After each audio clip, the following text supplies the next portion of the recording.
എന്താ ഈ പറഞ്ഞത്? വ്യക്തമായില്ലെങ്കിൽ ഒന്നുകൂടി വ്യക്തമായി കേട്ടോ. എന്താ അദ്ദേഹം പറയുന്നത്? ഒന്നും നിങ്ങളെ വിഷമിപ്പിക്കാനൊന്നും പറയില്ല. സത്യത്തിൽ എന്താ വെച്ചാൽ ഒരു കഴിഞ്ഞ കാലത്തെ മുജാഹിദ് പ്രസ്ഥാനത്തിന് ഒന്നും അറിയില്ലായിരുന്നില്ലേ എന്ന് നമ്മളിപ്പോ സംശയിച്ചു. കാരണം തൗഹീദ് എന്താന്ന് മനസ്സിലാവാത്തവരുടെ കഥ എന്താണ്? തൗഹീദ് എന്താണെന്ന് മനസ്സിലാകാത്തവരുടെ കഥ എന്താണ്? ആർക്കാണ് ഈ തൗഹീദ് മനസ്സിലാകാതെ പോയത്? കഴിഞ്ഞ കാല മുജാഹിദുകൾക്ക് തൗഹീദ് മനസ്സിലാകാതെ പോയോ എന്ന് സംശയിക്കുകയാണ് പോലും. മറ്റാരുമല്ല ഈ പേര് പറയാതെ. ശബ്ദം കേട്ടിട്ട് ആരും തെറ്റിദ്ധരിക്കണ്ട. ശബ്ദം കേട്ടിട്ട് അങ്ങനെ സംസാരിക്കേണ്ട ആളല്ല. ഇത് ജീവനുള്ള ആളാ, ഹയ്യാണ്, ഹാദിറാണ്, നമ്മുടെ ഖത്തീബാണ്, ഹാരിസ് ബിൻ സലീം തന്നെയാണ്. അപ്പൊ കഴിഞ്ഞ കാല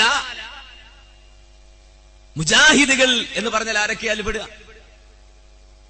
ഈ കഴിഞ്ഞ കാല നമ്മളൊക്കെ ഇപ്പൊ ഹയ്യായ ഹാദിറായ ഇപ്പൊ നിലവിലുള്ള മുജാഹിദുകളാണല്ലോ. ഈ കഴിഞ്ഞ കാല മുജാഹിദുകൾക്ക് തൗഹീദ് മനസ്സിലാകാതെ പോയോ എന്ന് പറഞ്ഞാൽ ഇപ്പോ തൗഹീദ് പഠിച്ച ഏതവനാണ് പുതുതായി ഇവിടെ കടന്നു വന്നത് പുതിയൊരു തൗഹീദും കൊണ്ട്?